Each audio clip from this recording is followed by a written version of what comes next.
रामचंद्र भगवान की, हनुमान महाराज की जय। धाये मारावया कंपन गिरी शिखर घेऊन जान, हनुमान दावला पण शिखरे प्राण घ्यावया। असो सर्व ज्ञानवंत गुणवंत आदरणीय वंदनीय वयोवृद्ध तपोवृद्ध अधिकार संपन्न श्रोते मायबाप माता मावल्या लहान थोर या सर्वांच्या चरणावरती नतमस्तक होतो। गुरुवर्य गुरुनाम भगवान बाबा, गुरुवर्य गुरुनाम माऊली दादा आणि भक्त शिरोमणी हनुमानजी यांच्याही चरणाला प्रणिपात करून या ठिकाणी वेळेवाकड्या शब्दामध्ये कथेचं अनुसंधान सांगण्याचा प्रयत्न करू। कथा युद्धाची आहे। बघा आपण युद्ध होते वेळेस आपला शत्रू जरी असला, हनुमानजी हे सर्व त्या ठिकाणी निरीक्षण करू लागले। हनुमानजीने अनुमान काढलं, खरोखरच म्हणले हा काय आहे, वीर आहे म्हणले, खरोखरच याच्याकडे असणारं शौर्य आहे। कारण का, मी केलेला आघात इंद्रजितासारख्याला सहन होत नाही आणि तशी आघात म्हणले हा काय करू लागलाय, आकंपन याचं निवारण करू लागलाय। म्हणजे खरोखरच काय आहे, हा धीर वीर आहे, शौर्यवान आहे। मात्र याचा घात करण्याकरता पुन्हा हनुमानजीने प्रयत्न केला। अनेक असणारे शिरा शिकळ असणारे त्या ठिकाणी शिळा उचलू लागले आणि एकदाच याच्यावरती टाकून याला गतप्राण करावा म्हणून हनुमानजी आवेशामध्ये धावून गेले, घात करू लागले, शिळा टाकू लागले। मात्र पुढे काय झालं, शिखरानी तान मानवीर लघु राघवेंदो निशार, शतदाचे दिले शिखर बळे दुर्धर आकंपन, बळे दुर्धर आकंपन। दुर्धर होतं, कठीण होतं इरायके। हनुमानजीने कितीही म्हणले चपळाईने काय केलं, शिळाचा शिखराचा असणारा पर्वताचा घात केला। हे लघु लागले, चपळाईनं, चपळ असावा माणूस, बरोबर आहे का। चपळ माणूस काय करतं, बरेच माणसं म्हणतात काय चपळ आहे तो, बघता बघता तुम्ही तशी अवस्था म्हणले आकंपनाने केली। टाकल्याबरोबर तर बाजूला सटकलं, लगेच धनुष्याला बाण लावला, आपल्या बाणाचाच वर्ष हनुमानजीच्या दिशेनं किंवा त्या शिखराच्या दिशेनं करू लागले। का, येणारा जो आघात आहे याचं निवारण करण्याचं सामर्थ्य अकंपनाकडे होतं। युद्धामध्ये मग असावध राहून जमतंय काय, नाही महाराज, अगदी तोलामोलाचे दोन्ही वीर होते। मात्र हनुमानजी पुढे काय करू लागले, कंपनीचे रिता शिखर राक्षस करीते जय जयकार, बळवान ते ऋषीश्वर स्वर्गी सुरवर वानिती।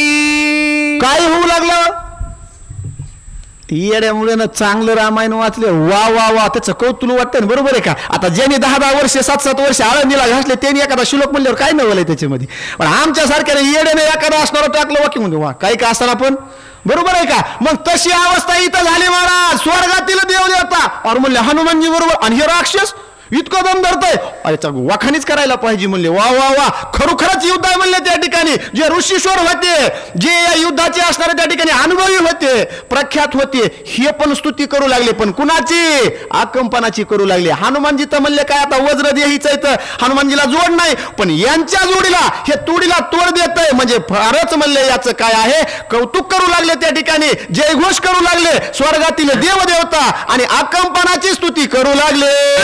चंद्र बाणाच्या जडाडे शिखरचे दुनी पाडिते पाडिता पुडा, हनुमान विस्मय झाला गाडा, निर्वाण निदडा कंप, निर्वाण निदडा कंपन।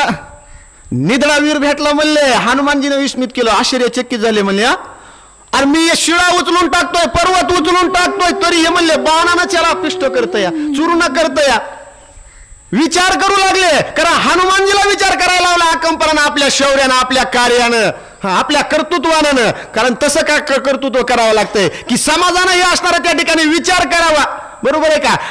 आपलं स्थान कुठं आहे, जिथं जीवाला विसावा मिळतोय ते असणारं काय, भगवंताचं स्थान आहे, बरोबर आहे का। जिथं जीव विसावला जातोय ते देवाचे चरण आहेत, पण जिथं देवाला विसावा मिळतोय त्यांचं नाव संत येतं, बरोबर आहे का। देव कुठं धाव घेतो, संताकडे धाव येतो. आणि म्हणून म्हणले या ठिकाणी असणार तसं हनुमानजीला सर्वजण शूर म्हणत होते, वीर म्हणत होते, पण हनुमानजीलाही विचार करायला लावणारे गिराईक म्हणजे आकंपन होतं. हनुमानजी स्तब्ध झाले, विचार करू लागले, अरे खरोखरच हा वीर आहे म्हणले. पुढे बोलू लागले, कन्या कंपनाची ख्याते बाण लागवे शीघ्र गती. राक्षस माझी अति पुरुषार्थे त्याशी मारुती मारू पाये. त्याशी मारुती मारू पाये. शीघ्र गतीनं, लघु लागवानं, चपळ गतीनं आपलं शौर्य ख्यातनाम प्रख्यात असणाऱ्या आकंपनाचं हे कार्य हनुमानजी पाहत होते. परंतु अगदी उत्तराला प्रत्युत्तर देत असताना हनुमानजीनं त्या ठिकाणी म्हणले काय केला, आवेश धारण केला आणि या आकंपनाला गतप्राण करण्याकरता हनुमानजीनं काय युक्ती केली. आकंपनाचा घ्यावया प्राण वक्षोपटोनी अश्व कर्ण. हनुमान धावणी आपण वृक्ष बोडोनी हानीत. हनुमानजीनं या आकंपनाचा प्राण घेण्यासाठी म्हणले वृक्ष उपटीला त्या ठिकाणी धारण केला आणि आता या वृक्षाखाली याला काय करायचं, या गतप्राण करायचंय. अशा अवस्थेमध्ये हनुमानजी उभा राहिलेले आहेत. टाकला वृक्ष महाराज, पण आकंपनानं पुढे काय केलं, अश्वकर्णाच्या गते लघु लागवे आणि मारुती. वृक्ष सोडिले नेनो किती परावया क्षिती अकंप. परावया क्षिती अकंपन. आकंपनाला पृथ्वीवर भूमीवर लोळवण्याकरता वृक्ष कितीतरी उपटिले म्हणले हनुमानजीनं. या वृक्षानं तर काही झालंच नाही, परंतु वृक्षावर वृक्ष, वृक्षावर वृक्ष, वृक्षाचाच त्या ठिकाणी वर्ष हनुमानजी या आकंपनाच्या शरीरावरती करू लागले. पण काही केल्यानं हा आकंपन पृथ्वीवर पडत नाही, लोळंगत होत नाही, हाताश होत नाही. शक्तीनिशी हनुमानजी बरोबर युद्ध करू लागले. लागवी आकंपना चमत्कारेश्वर विंदोन. वृक्ष छेदिता स्वकर्ण छेद्यान द्रुमा. अनेक प्रकारे लघु लागवयानं चपळाईनं म्हणले या आकंपनानं काय केलं, आपल्या धनुष्याला बाण लावला आणि चतुराईनं म्हणले जो काही अश्वकर्ण नावाचा वृक्ष टाकला होता पिष्टमय करून टाकला, छेदन केलं बाणासरशी. जेवढे काही वृक्ष टाकले हनुमानजीनं, इकडून आकंपनानं बाण लावायचा आणि ते वृक्ष असणारे म्हणले काय करायचे, जशी वाटूळ आल्याच्या नंतर काय होतं, या पाला पाचोळा आकाशामध्ये उडून जातोय, तसे हे वृक्ष तृण पाय असणारे आणि कुणी आकंपनानं करून लावले. वृक्ष छेदून पाडिता तळे अकंपन दे आरोळी. आल्हाद राक्षसाच्या दळे पिटली टाळी सकळकी. पिटली टाळी सकळकी. सकळ राक्षस मंडळीनं टाळी वाजवली महाराज. आणि जसं जसं काय व्हायचं, आवेश मिळाला पाहिजे. हा धर धर धर, ते कुस्तीच्या फडामध्ये असतं बघा, टांग मार, हा डाव टाक, हा उठ बघ, असं म्हटलं का त्याला स्फुरण येतं. मग तसं या राक्षस मंडळीला काय होऊ लागलं, या आकंपनानं सर्व वृक्षाचा असणारा पाला पाचोळा केला. मग तो आरुळीच ठुकली कुणी, आकंपनानं. आता तर काय नाही म्हणले, जिंकलोच मी. तसं इकडं राक्षसांना आल्हाद वाटायचा, आनंद वाटायचा, वा आपला जो वीर आहे का आकंपन, आता हा युद्धामध्ये विजयीच होतो या. आणि हे वाटलं पाहिजे युद्धामध्ये, शेवटच्या क्षणापोस्तर आपलाच विजय, बरोबर आहे का. त्याच वेळेस तो युद्धामध्ये रणांगणामध्ये दम धरू शकतो या, नाही तर हात पाय गाळल्यावर काय खरं नाही. आपलं बी इकडलं युद्ध तसंच आहे, शेवटच्या क्षणापोस्तर म्हणायचं आपले एक दिवस काही का असताना पण एक दिवस आपला बी येईल. शेवटी काठी का हातात येईना, पण म्हणायचं आपला बी एक दिवस आपला बी येणार आहे का नाही. शेवटचा दिवस आपला येणारच आहे. आणि मग तसं म्हणले या ठिकाणी असणारं काही करू लागली ही राक्षस मंडळी, आनंदी राहू लागली. आता विजय आपलाच आहे म्हणले, टाळ्या वाजवू लागले आणि या आकंपनाला युद्धासाठी आणि त्या ठिकाणी स्फुरण देऊ लागले. सुर नरवान राग्याशर मानिती थोर अकंपना निदडावीर स्वय समग्र मानिती. स्वय समग्र मानिती. सर्वांनी मान्य केलं महाराज. काय म्हणले? निदडावीर आहे. कोण? आकंपन असणारा. सुर नर जी काही असणारे होते का, देव देवता स्वर्गातील ऋषी मुनी सर्वांनी मान्य केलं. खरोखरच म्हणले कोण आहे? हा निदडावीर आहे म्हणले. का? हनुमानजी सारख्या युद्धा बरोबर. आणि हा दम धरतोय म्हणजे हे ओरिजिनल असणारा वीर आहे म्हणले, शूर आहे. असं आकंपनाची स्तुती सर्वजण करू लागले.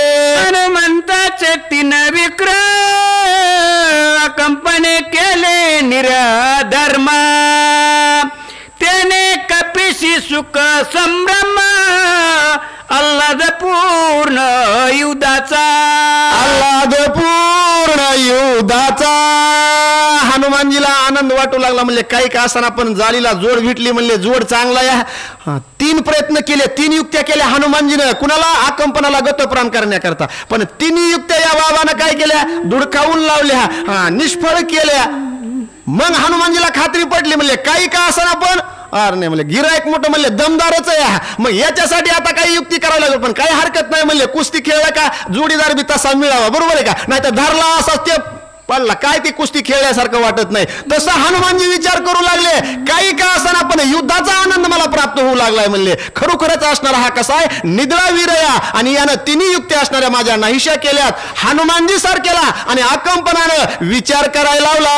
आकंपना तुझी युद्ध ख्याती, रणितुष्टलो मी मारवती, तुझं मी न मारी उदावरते, जाय लंके प्रति विजेसी.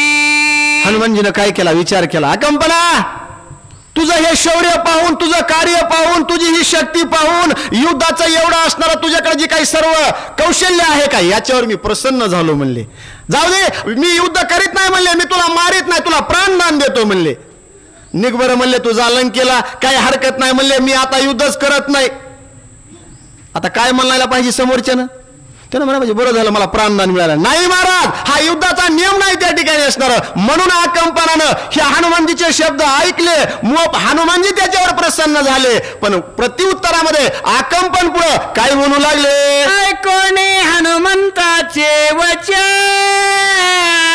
आश्चर्य करी आकंपन, जेव्हा तुझा घेतला नाही प्राण, तवरी जय मज नाही. याला म्हणायचं युद्ध, याला म्हणायचं रणनीती. खरं युद्धाची असणार. याला माहिती होती सर्व आकंपनाला. ते म्हणले जा माघारी. कुठं जा? अरे जोपर्यंत तुझा मी प्राण घेत नाही, तोपर्यंत मला विजय प्राप्त होत नाही. आणि जोपर्यंत मी विजय होत नाही तोपर्यंत मी लंकेकडे परत जात नाही. मला प्राणदान कशाला द्यायला? तुझ्याकडे शक्ती नाही काय? माझ्याबरोबर युद्ध कर, मला युद्धामध्ये त्या ठिकाणी असणारा पराजित कर, प्राणगत कर, त्यावेळेस तुला विजय प्राप्त होईल. असा अर्ध्यावर सोडून देऊन मला म्हणतो का जा मी तुला प्राणदान दिलं म्हणून? तुझ्याकडे शौर्य आहे का? नाही नाही नाही. जोपर्यंत मी तुझा प्राण घेत नाही का तोपर्यंत मला विजय प्राप्त होत नाही, तोपर्यंत मी परत लंकेकडे जाऊ शकत नाही. असं ठामपणे त्या ठिकाणी आकंपन हनुमानजीला बोलू लागले. हनुमंता मग मारिला सुमित्री रघुनाथा, अंगद सुग्रीव जांबिवंता, मारिला समस्ता वानरा. मारिल समस्ता वानर.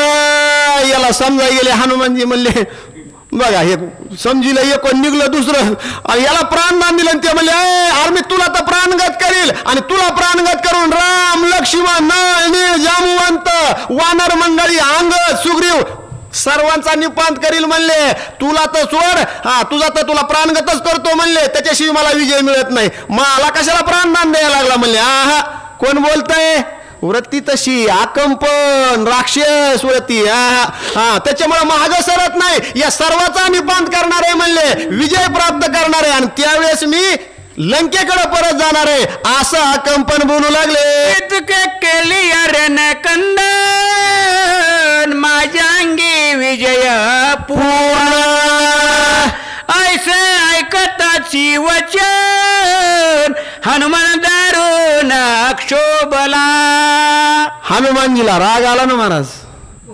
अरे एवढं केल्याच्या नंतर म्हणले मला खरा विजय प्राप्त होणार आहे, आणि हे खरं रणकंदन होणार आहे, याला खरं युद्ध म्हणायचं. मी सर्व वानराचा निपण केल्याच्या नंतर राम लक्ष्मण या सर्वांना म्हणले, नळ नीळ जांबुवंत अंगद सुग्रीव जेवढे काही ख्यातनाम आहेत का, यांना युद्धात मी प्राणगत केल्याशिवाय हे रणयुद्ध पूर्ण नाही.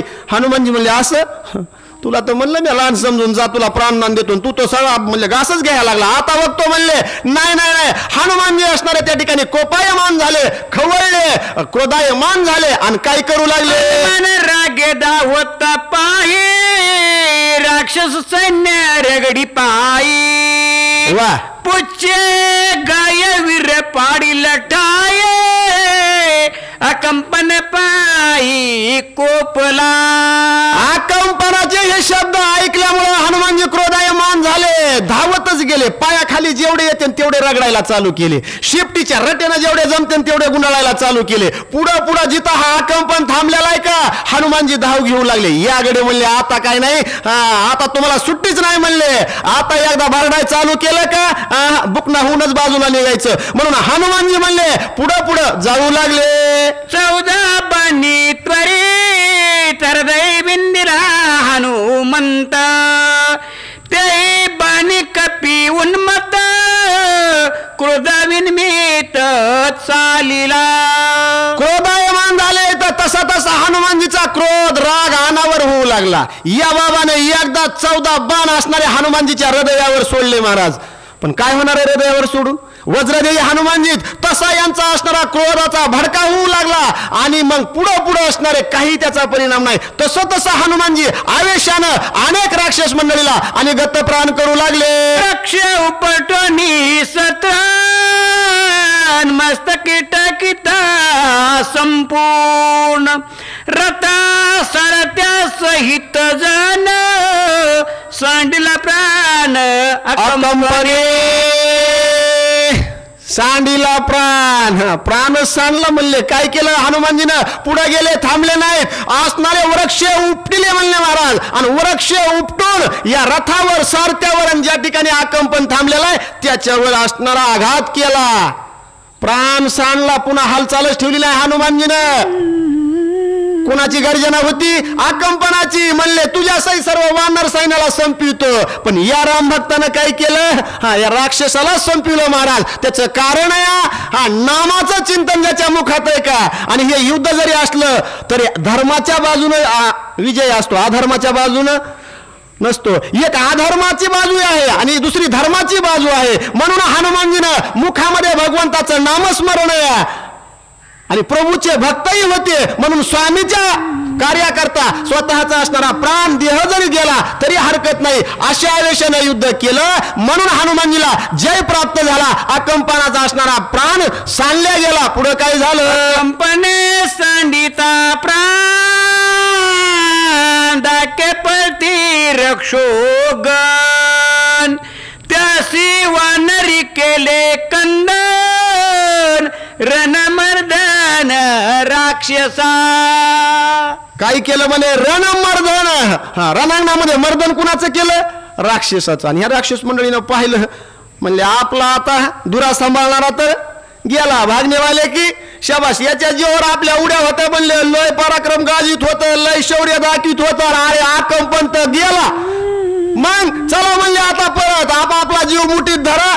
पळापळ सुटली सर्व राक्षस मंडळीची. का, हनुमानजीच्या शेपटीतून, हनुमानजीच्या मारातून आपण वाचू शकणार नाहीत. आकंपना सारख्याला जर प्राण सांडावा लागतंय, प्राणगत व्हावं लागतंय, तर आपण किस खेतकी मुली म्हणले, असा विचार राक्षस मंडळी करू लागली. ओढण खग धनुष्य बाण सांडू अलंकार आबर, राक्षस घेऊन पळती प्राण रण्या कंपन पाडीला. रणांगणामध्ये आकंपन पाळला म्हणले हनुमानजीनं प्राणगत केला. यांनी अंगावरलं वस्त्र नाही, आभूषण नाही, अलंकार नाही, हातात शस्त्र अस्त्र सर्व गळून पडले, टाकून दिले. नुसता प्राण म्हणले घेऊन चला. आपण जिवंत राहिलत का, हा बचेंगा नरतो, बांधेंगा घर, सिर सलामत तो, पगडी 1000. बरोबर आहे का, डोकं ठीक असलं तर याला पगडी घालायचं, वरती, बरोबर आहे का? आता हे डोकंच नाही राहिलं, पुन्हा पगडी कुठं आणायची? तसा विचार राक्षस मंडळीने केला. म्हणले आपण काय करा, आपला जीव वाचवा, आणि सर्वांना धाक पळाला. त्याच्यामुळे धाकानं सर्व राक्षस मंडळी पलायमान होऊ लागले. राक्षसाती बहे पळत लंकाद्वारी मर्द होत, वानर आले रे मारित बोब सांगत नगरास्ता. कुणाला म्हणले सांगितली बोंब ही? अरे हे वानर म्हणले सगळ्याला मारीत मारीत लंकेत आले. आता म्हणले आपापल्या घर लावून बसा. बोंब ठोकायला लागले, आरडून सांगायला लागले लंकेमध्ये असणारा आकांत मारला महाराज. आणि सर्व ही वानर मंडळी आता आपल्याला आवरत नाही म्हणले. राक्षसांचं सगळं कुळनाश होतंय, नाहीस होतंय, असं सर्व आवाज करू लागले. असा सर्व असणारा हल्ला कल्लोळ. आणि या नगरीमध्ये ही सर्व राक्षस मंडळी पळून आलेली करू लागले. पुढे पळत मागे पाहता गेले लंकेया, वानरासी स्वये सांगत की लगात अकंपना. माग पाहू लागले, आलं का गेलं, हा पळा पळा पळा. कुणी अडकून पळू लागलं, कुणी मला नाही आलं वाटतं, हा पळा पळा म्हणलं की तोंडावर पडायचं. इतकी धूम ठोकू लागले महाराज, इतका धाक बसला हनुमानजीचा. धावतच गेले महाराज. महाराज राजा रावणापर्यंत जाऊन वार्ता पोहोचली. महाराज हात जोडतो, आता राक्षस मंडळीचा आकांत होतोय म्हणले. कुणी काय वाचत नाही. ही वानर सेना तो असणारा म्हणले, तुम्ही जे काही आलेला होता का हा हनुमान मारुती, यानं सर्वाची दयनीय अवस्था केली. आता तरी सावध व्हा महाराज, काय करायचंय ती करा, नाही तर एक राक्षस म्हणले बियाला उरत नाही. अशी सर्व वार्ता राजा रावणाला सांगू लागले. कुंत ते सांगती निज व्रता, एकला येवणी हनुमंत की लगात सर्वाचा. लगात सर्वांचा, एकल्या एक हनुमंतानं म्हणले महाराज सर्वांचा घात केला, आकंपन गेला. आणि त्याच्यामुळं म्हणले तिथं काय सर्व वानर सैन्याना एकटाच आहे म्हणले. आणि म्हणून जे कुतत कणत आलते का, बघा ना महाराज माझा हात मोडलाय, कुणी म्हणजे माझा पाय मोडलाय, कुणी म्हणजे माझी कंबर मोडली. ही एक सत्य आहे महाराज. आणि त्या एका वानरानं सर्वांचा घात केलाय म्हणले. अशी सर्व वार्ता राजा रावणाला त्या ठिकाणी आणि हनुमानजी सांगू लागले. पुंडलिकावर हरी विठ्ठल श्री ज्ञानदेव तुकार प्रभू रामचंद्र भगवान की जय.